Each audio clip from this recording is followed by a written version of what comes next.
Les cours de Monsieur Petit. La gravitation universelle. Bonjour, mon nom est Isaac Newton.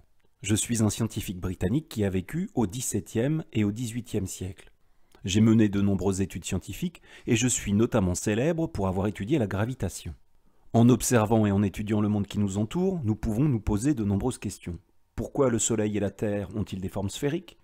Pourquoi nous maintenons-nous à la surface du globe terrestre, quelle que soit notre position? Mais encore, pourquoi une pomme tombe-t-elle lorsqu'elle se décroche d'un arbre?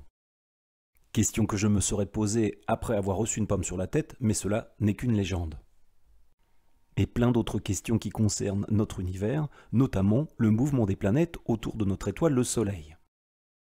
C'est en voulant répondre à certaines de ces questions que j'ai découvert l'existence de la gravitation universelle.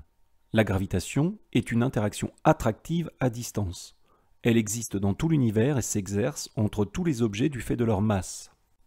C'est cette interaction attractive entre notre masse et la masse de la Terre qui fait que nous nous maintenons à sa surface. C'est également cette interaction attractive qui fait tomber tous les objets présents à la surface de la Terre vers le centre de notre planète. Cette interaction attractive est universelle. Elle existe dans tout l'univers.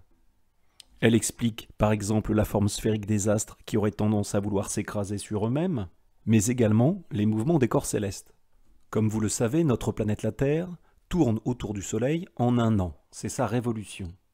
Elle dessine alors une orbite quasiment circulaire.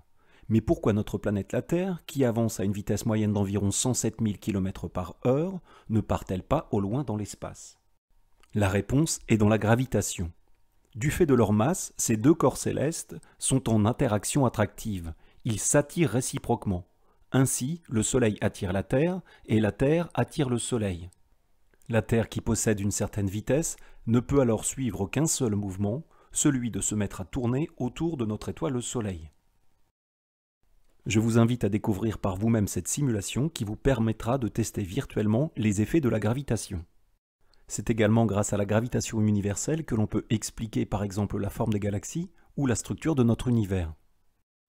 Voyons à présent comment modéliser la gravitation universelle. La gravitation qui s'exerce entre deux corps matériels A et B est une interaction qui peut être modélisée par deux forces. Ainsi, la gravitation qui s'exerce entre un dé et un téléphone portable peut être modélisée par deux forces. La force qu'exerce le téléphone sur le dé et la force qu'exerce le dé sur le téléphone. Quels que soient les objets étudiés, comme par exemple ici le Soleil et la Terre, ces deux forces sont toujours de même direction. Elles seront portées par la même droite. Elles seront également de même valeur, c'est-à-dire qu'elles seront représentées par des segments fléchés de même longueur. Elles auront des sens opposés, ce qui traduit le caractère attractif de la gravitation. Pour finir, ces forces seront soigneusement nommées de manière à être facilement identifiées. Voici un exemple de modélisation de la gravitation pour divers objets du quotidien, un ballon, un crabe et un parasol. Cette modélisation traduit que du fait de leur masse, ces objets s'attirent réciproquement, ce qui est modélisé ici par des forces de même direction, de même valeur, mais de sens opposés. Cette petite vidéo est à présent terminée, j'espère qu'elle vous aura permis d'en apprendre davantage sur la gravitation et sa modélisation. Bon travail et à bientôt!